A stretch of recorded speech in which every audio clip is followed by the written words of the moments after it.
Greetings from around the world. My name is Tom, and welcome to the Fetish Traveller. This podcast is all about us sitting down with key figureheads of fetish communities around Europe and the rest of the world. We're going to be learning more about their history, what's going on at this current point in time, and what the future could hold. So, sit back with a drink of your choice and enjoy the podcast. We are incredibly proud to have Leatherman Travel support us on this podcast journey.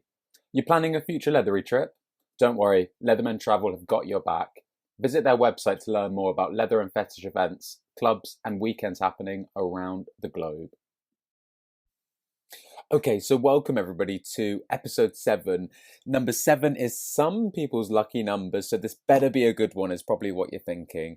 So, on that note, I'm really excited about this episode because I'm joined by somebody who I met online at first, maybe a couple of years ago, but really first got to know him in person a few months ago at Folsom, Berlin. His name is William. William is a proud Leatherman who lives in East Asia and travels the world to many fetish events.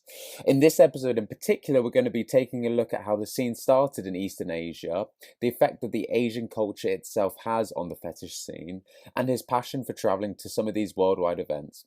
Buckle up for this one because this is a really interesting one. Enjoy. So, William, thank you very much for joining. I think we're on the 7th episode now of the Fetish Traveller. I always forget. William, how are you Yes. doing in your time this evening? Yeah, I'm doing good. And it's now at the night time in Hong Kong, and I guess it's the noon time in London, I think, right? Absolutely. I'm on a little lunch break. With kind of the leathery work for me, I always try and link it into obviously having a bit of a break during my usual work pattern, and then obviously doing this podcast and everything in between at the same time. So all very good. But William, thank you so much for joining the Fetish Traveller. We first saw each other, I want to say, Folsom last year in 2023. I tried to come along to find time to come along to your brunch that you organised at Easter Okay, last yeah, year, but I couldn't find yeah. the time. I remember just we had a great conversation. I know Gael said to me, "Look, you've just got to meet this guy. William travels here, there, Mm, everywhere from East yeah. Asia, coming over to Europe and America. Sit down with him over a beer." And that's why I wanted to bring you onto the show, basically. Oh, so I think you know me through Gal, right? I think I know him like 3 or 4 years ago in the Darklands, but Mhm. actually I know him on internet, and then he asked me to be one of his interviewee, or should I say in this way? Because at that time he wanted to make a video for the Mr. Leather Belgium election in Mhm. 2020. And then after I met him, and then I sent him his my video, and then I record that I fly to Belgium, or I fly to Darklands for the contest. But after because the Darklands 2020 is the last leather Yeah. event or fetish event before the COVID, and oh my god, after that I need to wait for another 3 years, and then coming back to Europe again. Yeah, so it was the first time to meet him in Darklands, and then he got the Mr. Leather Belgium that time. Yeah, Of course, absolutely. And I know, given how much you travel, I'm sure COVID was quite frustrating, really, to get in and yeah, out, in and sure. out of Asia to come obviously over here. And I'm aware that Gael also wanted to come over to Asia sometime last year during his title year. But as he said during his step down, he said he couldn't just because of some of the COVID restrictions. So it all and this is one of the reasons why I wanted to get you on to this podcast for people Sure. and the listeners to know a little bit more about what goes about you yourself, firstly, what goes Mhm. on in East Asia. Um, and we're aware that many of you guys come over to travel Europe and America, but I think the reciprocation needs to be there, and we need to know a little bit more about what goes on in Asia equally. So maybe we could start there if that's okay. Other than Taylor Swift being and taking over Asia for maybe and Australia for just a couple of weeks. Yeah. I know she was in Tokyo, and then as we talked about it, she was in Singapore possibly as Right. well. Yeah. Did you have any friends who went to the concert? Of course, yes. I know one of my fetish friend. He's from Shanghai, and then he fly all the way from Shanghai to Singapore. Like I guess it's 5 or 6 hours flight. Okay, and then because Singapore or Tokyo is probably the only two stops in Asia, Mm. and of course because he is a fan of Taylor Swift. That's why he fly all flying on all the way and then planned for I think half a year, I guess, and then finally he got the concert ticket and then watched it last week, and he enjoyed a lot. It certainly sounds like a once in a lifetime concert. That's why I'm Yeah, trying to get my tickets for to go to Wembley, the main stadium in you London, which should. is kind of in August time. So we're trying to get a few buddies to come together and go Yeah, you because we shouldn't need 5 or 6 hours flights. no, just a couple of bus stops from here, but all good. Oh But my god. exactly. So I can talk about Taylor Swift for hours, but I'm conscious that some of the Yeah, listeners sure. might not want to. So let's dive on into all things leather and fetish in East Asia. So William, let's maybe start off with the first question. What how did kind of the leather and the fetish scene start really in East Asia from your experience? I think it's I can't have a really concrete answer because I'm of course I'm not the first guy.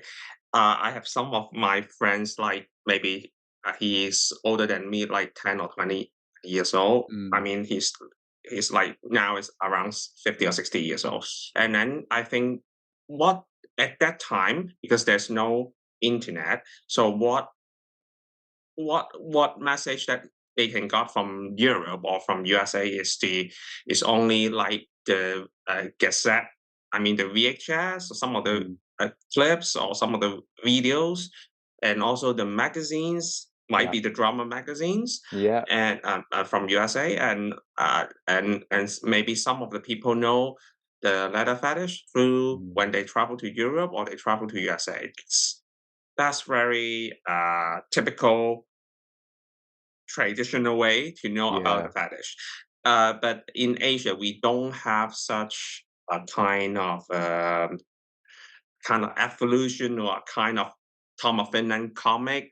We Yeah. don't have such things. So that's why I think for the Leatherman in Asia, usually is because they receive some of the message, some of the pictures, or some of the comics, even from US or from Europe. Mhm. Yeah, it's Yeah. what I from looking at for me, I love my history, and from what I see online and how it started in the UK and Europe, it was the same case. People would travel to America where a lot of these motorcycle clubs started. They'd bring along Mm. jackets or content stories. Yeah. To your point, Yeah. sometimes where obviously some of the magazines started really, Mm. bring them over here, share them, and that's kind of Yeah. how it started. Bit all before the internet, of course. Yeah, yeah. As what you have said, I think another one whom which helps for the I mean for the people who know about fetishes, I think maybe some of them are into the military uniforms, Mhm. or some of the people are into the leather jacket or the tall leather boots. Yeah. That usually happen in some of the military shows or even though in the army. I think some of the people get into their fetish uh, it's because of these. Mhm. Uh, Mhm. but for the recent 10 or 20 years, because of the internet, I think more and more people know about the fetish in leather or rubber in the internet. Yeah. And some of my friends saying that it's quite interesting that they firstly know that they have a kind of fetish through Mhm. some of the movies. One of the movie is Matrix. Yeah. Oh, good Do gosh, you of recall course. there is a very only like 1 minute, two Uh-huh. minute showing I recorded this few guys need to go into find the boss. Hmm. The boss is in a kind of fetish party, and Ah, then in the dancing floor, there's people wearing the fetish gears dancing. There's some of the That's what some of my friends from Asia saying that, oh, they firstly know about these kind of things through movie. yeah, you see, from my perspective, my it was never the intention, but when I used to watch all of the either anime or American kind of comic TV shows like Power Yeah, yeah, Rangers yeah, and Pokemon and Yu-Gi-Oh, they were all yeah. wearing so like really thin Tight. and tight Yeah, gear, and I'm sure the intention was never to create this fetish, but thanks to them, I think a lot of people got into it, and that was from yeah. from my perspective as well, really. So now that people know a bit of a backstory to how maybe some people in Asia picked up the leather and the fetish, they understood it. How did meetups start, or what happens now in terms of the events, and how do you guys organize any meetings or events? Yeah, I think in Asia, I think of course as what I've said, there is no such idea in most of the people's mind. That's why I think we only have a portion of the people we have the same mindset, or we have a kind of a fetish um, idea. So usually we will know each other through uh, through internet Yeah. or the apps. Now Mm. is the apps, but like in the early times, we usually know in like MSN or even though Yeah, yeah, yeah. ICQ, if you Uh-huh. know that. Okay, so usually the some of the messengers of and some of my friends know each other through the blog, some of the blogs that Yeah. you can leave your message, leave your contacts there, and then Oh, yeah. after that, yeah, we can send emails or send the message through the messages at that time. And some of my friends, even though they have a kind of Yahoo groups, some of the groups, you can join in the groups and then you can guess the contacts inside there. Yeah. That's the that's I think that happened like 10 or 20 years ago, and I think 10 years ago probably. Mm, And this is the I think one of the earliest way that we know each other in our countries or in our areas. yeah. And of course now it's much more easier because you can see someone's profile in Instagram and add some and add WhatsApp or Yeah. Facebook messages, so you can say hi to the guys that you would like to approach. So this is the way for now. Um, and then, for example, like in some of my friends that I know quite long time, is usually we have this kind of a chat group, Mm, or we have the kind of even though some of the if our friends stay in the same city, we will have some small gatherings in a private one, like someone's home or in a yeah. hotel's room. We Mm, make a kind of small gathering. So this is the way, yeah. And of course, during the COVID time, I have made some chats for, some like Zoom chat with my friends yeah. from different cities in Asia to because in COVID no one can go out, and then that's why, yeah, we make Interesting. some of the gatherings online. Yeah, Hmm. And because for me, I've got some Asian friends who come along to the leather socials and the gear socials, and yeah, they share to me similar stories about how a lot of their meetups are more private, intimate spaces at somebody's house, apartment, or even to your point, booking out a hotel room, and that can be, not only for fun, but then also for social as well. Just meeting up in a safe environment. Um, I mean, a follow-up question then, William, would really be: are there any bars or more public spaces that offer that inclusivity and welcomeness to not only leather and fetish folk, but also obviously the general queer community? What's that like in East Asia? okay, I should say in this way. Uh, I couldn't say there's no. There is over the last 3 or 4 or 5 years, there's a little bit fetish bars started in Bangkok and in Taipei. Hmm. Uh, I think there's getting, but of course the one from in Taiwan is mostly for bondage, and Yeah, sometimes they will have kind of even the rubber or like pipe. I mean the hmm, spandex sure. gears or A bit of everything. whatever. Yeah, Yeah. everything. They have different themes, but for leather, there's not many. Mm, I mean, for the bar in Taiwan, but uh, there's still a few leather guys will wear their leathers or wear their boots going to one of the events. Yeah, not that much. Yeah, because I think the Leatherman in different cities in Asia is not that big population. yeah. For example, like I can see like maybe 10 or 20 active leather guys in Hong Kong, or Mm, like, yeah, that's not many in a way. That's why it's not easy to that we can make a kind of a leather gathering like in Berlin or in London, because we don't have much, or we don't have a big population for the leather fetish guy. But yeah, that's mhm, one of the place in Taiwan, and another one is in Bangkok. It's more because the owner of a fetish store, he's quite enthusiastic, and he made a mhm. kind of fetish bar and also a kind of a fetish playroom Oh, to rent out. yeah.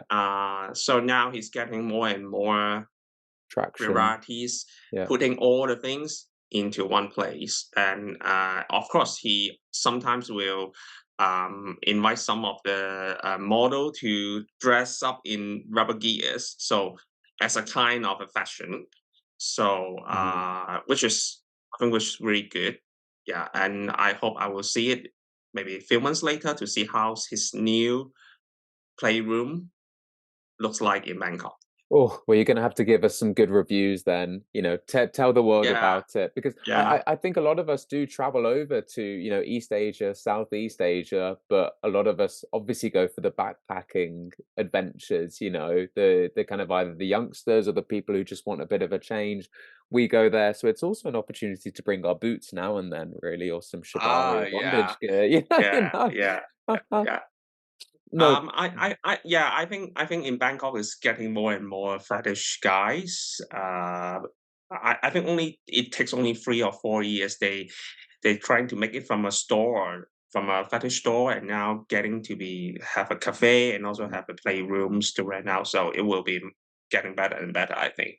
Yeah, I Yeah. mean it's fantastic because but Bangkok, you kind of see it in the films, you hear stories. Bangkok has a reputation for being a lot more liberal, and many people Yeah. traveling there, and a lot more stuff just happens there really. So it doesn't sound surprising that the first kind of movements of a public fetish Mm, space, mm. club, bar, cafe, and a store Yeah, is yeah, yeah, starting yeah, up there, and I do. yeah, sure. We would hope one day, and I don't know how realistic it would be, for example, for those similar spaces to open up in obviously China, Hong Kong, Japan, South Korea. I don't know. What do you think?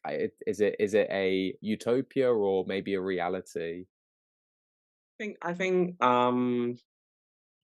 how should I say? I think for Hong Kong, China, and Japan, although there are some fetish guys, but I think in terms of the culture and in terms of the society, I think Chinese or Japanese are generally more conservative, Mm, and I think most of the people will prefer to have their fetish life uh, under a private way. yeah, They maybe they for example, like me, I would sometimes I would join the gathering in China, but I mean the guys are there. They, of course, they are happy to take photos with you or wear their gears, but they can't really show their face out. They have to wear their sunglasses. It's yeah, because I think in general the society will still think that this is not a really acceptable in some of the way, yeah. especially when you're working in the government or working Hmm. as a teacher. Maybe it's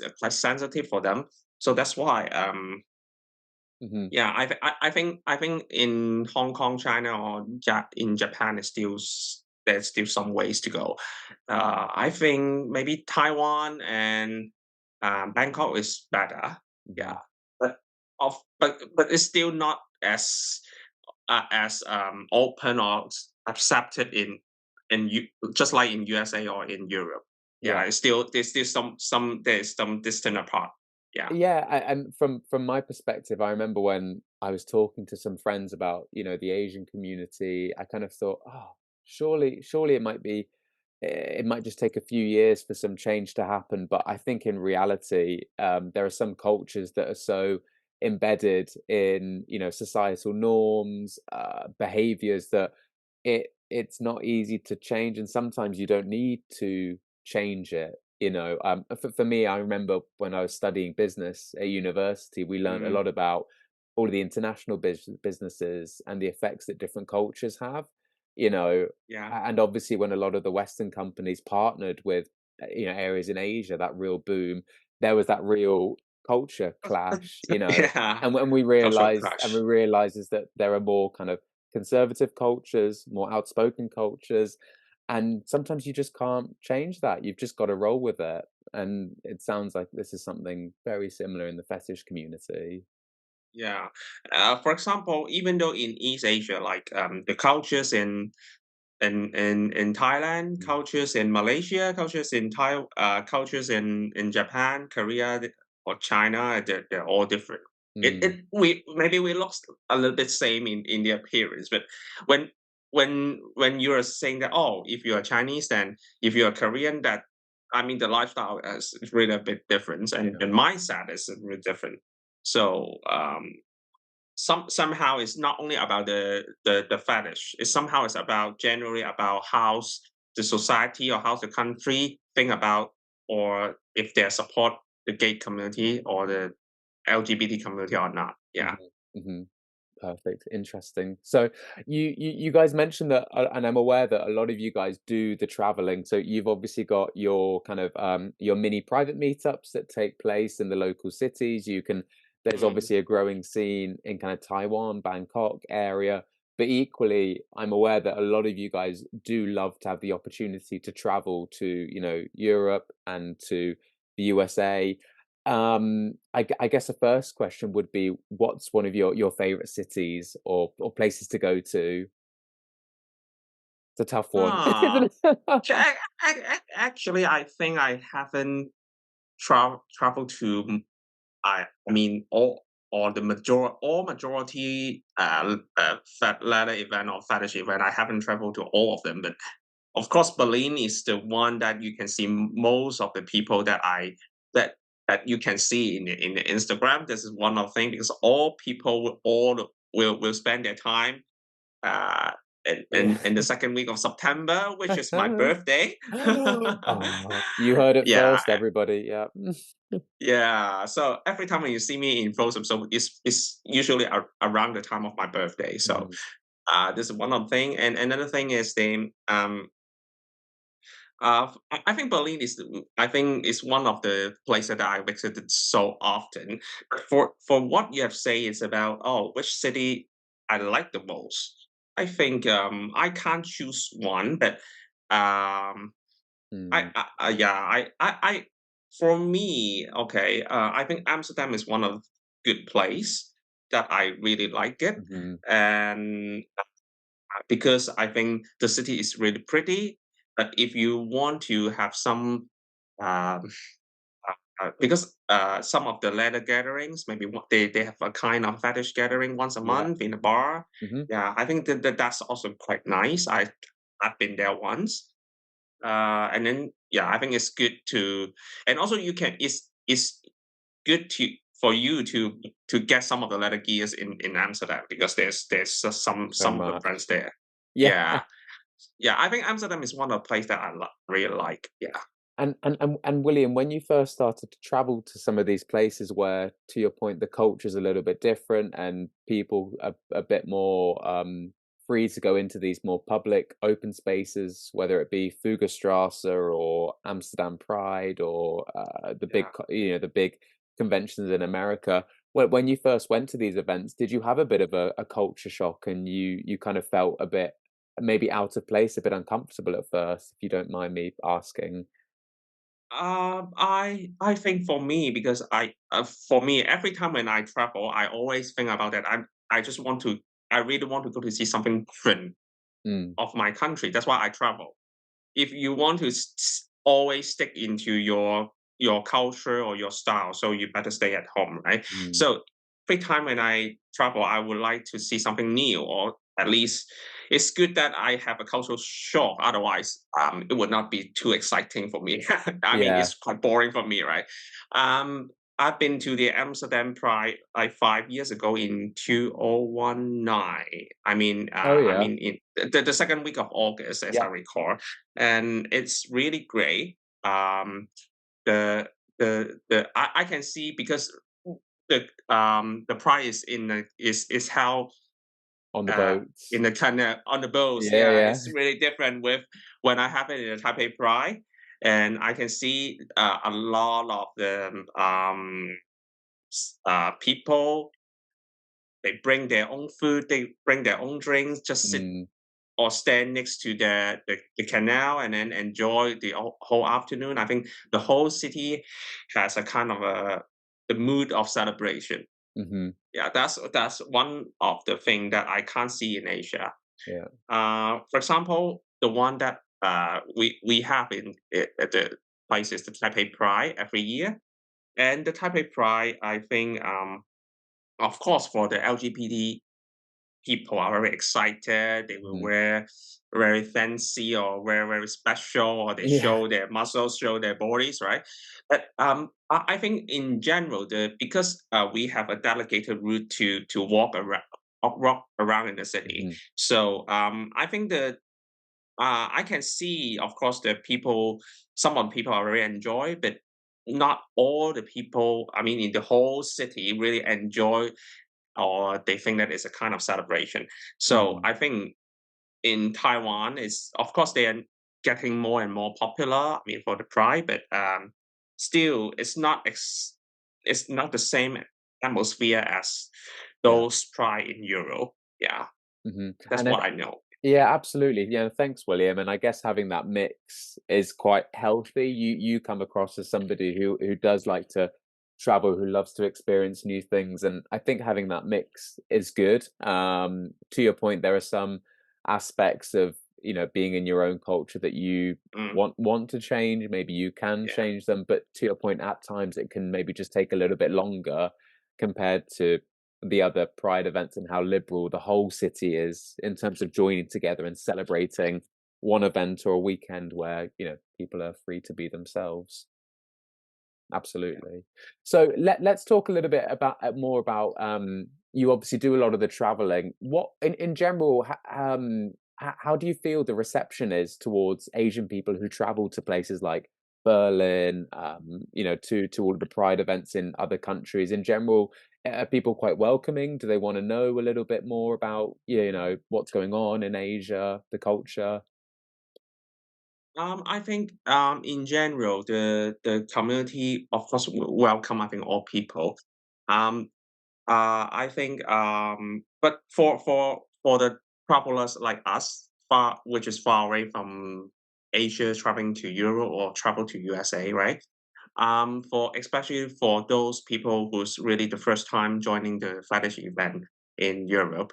So I can see most of the people, uh, because it's really a, we can say, a cultural shock, or Mm, it's really a new place for them. That's sure. why usually the first time, or for the first time they join, they usually will a kind of they are kind of an observer. I Hmm. mean, they maybe they get a string, and then they stand at the corner of the street, and then Yeah. to observe the people, Just take because it all it's in. really, yeah, because of course they will wear their gears, but I think for the first time, so because they are so really not really familiar with Mm, the fetish event. So that's why some of my friends that maybe they travel from Asia, they need some time to accommodate, or to mm, learn, or to know more about the what's happening in the event. yeah. So of course, maybe they they can see some of their friends that know in Instagram or Hmm. Facebook for a long time. Maybe they will approach them to say hello. Hmm. But sometimes some of my friends are really not really good in English The sometimes. language So barrier. yeah, so that's why somehow I can see that maybe they need sometimes they might need some more time to get used in the event. But for us, of course, we hope that if, for example, if you are local in Berlin, or if you are local in the fetish event, maybe if you know some of the Asian friends or the friends from other countries, Hmm. which is the first time to travel to there, it would be better to give them some guidance or Yeah. give or maybe you can have some patience to talk with them because maybe sometimes they are not really good to speak in English. Mm. And I think this is one of the things that that may help for the Asian my Asian friends who travel first time to Europe Mm. to get more information at least or get more welcome to the event. Yeah, it's also it's always reassuring to hear, the other side of a conversation or the other side of a story. For me, it's obviously a privilege. Speaking English as my mother tongue, it's very very simple, but and I'm aware that your English is really really proficient and wonderful as well. But for those people who, to your point, it's their first time, sometimes we might need to come in and help a conversation or just give them more time. And I think that's the benefit of us all having a um, similar fetishes. It's quite easy to start a conversation. You can do it in either sign language or pointing towards Yeah, yeah, gear, yeah, or obviously asking if you yeah, want a drink. You can kind of yeah. do a hand signal for a pint or something like that. Yeah, yeah, You yeah. know. I tell you, even though I last week I've been to Tokyo Mm, and I met my leather friend. But of course they can't speak really well in English, and of course they cannot speak Chinese, and I can't speak Japanese. So what we do is we really get out of our phone to use Google Translate to sure. make to communicate. Yeah. Um, some of the people think that, oh, it's crazy how you can talk with another guy using the phone, but somehow it really helps some of the people. They will not feel that they are really alone or Mm, really get bored, you know. And yeah, one of the things that I can tell is actually last week there is a kind of um, a fetish party in Tokyo, mhm, and this was my second time joining the party, mhm. and I think they have like 3 or 4 times a year to have the party in a small bar, and maybe only 10 or 20 guys wear the fetish gears. It's Yeah. good enough because it's really a good start for Asian cities to have such a party. Mhm. Yeah, in gears. Yeah, and so quickly going back to that, did Yeah. how are those events advertised? Are they just through kind of the private groups that you guys have, or are there any kind of online channels that can maybe if somebody's in town, for example, if I've got a work meeting in Tokyo or in Hong Kong, wherever, how do I maybe know where to go to? Yeah. I think actually the party that I know in Tokyo is a kind of open door. Not I should say open door. I Is to know what you say mean. they welcome everybody. Not everybody. Welcome fetish guys. Yeah, As long as you got you pay at the yeah. door and you get a ticket and then you can go in. Okay. Hmm. And then they have a Twitter account to promote their party. Okay. So of course, you will see half of the post is in Japanese Yeah. and maybe some simple uh, wordings. But Words. Yeah. yeah, that's why I think most of the people can't read it because they are written in Japanese. But of course, actually, if you really press the auto translate, then you will see the wordings. It Yeah. just comes up. So Yeah. that's what it helps me a lot. Yeah. So that's why I slowly know some of the people in the party in Tokyo. But Absolutely. it's not that easy. I can tell because when you cannot talk very fluently with another guy, so it's really difficult. But Absolutely. yeah, Yeah, yeah, and sometimes I always use my Google Translate when I'm speaking to people in countries where English isn't even, it's at work, a right? second language or even Yeah, a first language. It just is what it is. You just have to yeah, get on with it. Um, and speaking of Berlin, obviously there's Easter coming up in a few weeks' time from the time that we're yeah. I recording will this see podcast you. now. We'll see each other. You're organizing a brunch, is that right? Yeah, I yeah. This is the should I say that? This is the second time in Easter, Mhm. and the fourth time in Berlin is I made the first brunch gathering in the Folsom 2019, and then the second one was the Easter 2023, Mhm. and the third one was the Folsom 2023, which is the September's one, Yeah. and this will be the fourth one. Yeah, So I must go there. And the date on it, it's on the Friday, isn't it? The yeah, Good 29th. Friday. Good Okay, Friday, yeah. perfect. I'm trying to make it as early as it can is because otherwise I can't grab the people Of coming out course. from lab maybe, Yeah, yeah. maybe But there are so many events now, William. so Absolutely. yeah, Yeah. yeah. And that brunch in particular, it's obviously primary focus at not only, Asian people in the community, but also people who just want to come along and Yeah, get to know yeah, everybody. yeah, yeah. Usually it's the friend of mine and also some of the guys that they just want to come. Is Mm, we just welcome our fetish friends. Yeah. So, but of course, you will see at least 50% of the participants are Asian, are from yeah. Asia. I think. Yeah. Or they are Chinese or they are yeah. Brilliant. Well, This I've got is I've yeah. got my Google Translate ready, William, so don't worry about that. Don't worry. I think most of the people, especially for Easter, if they really travel to Berlin, I think they can speak quite well English. Mm, Yeah, perfect. Happy yeah. days. Don't worry. Brilliant. Well, William, I'm conscious of time, really. We're kind of wrapping up here. But just in kind of the last final few sentences or so, couple of minutes, William, is there anything else really that you want to kind of say, maybe to the audience about obviously the East Asian leather and fetish community?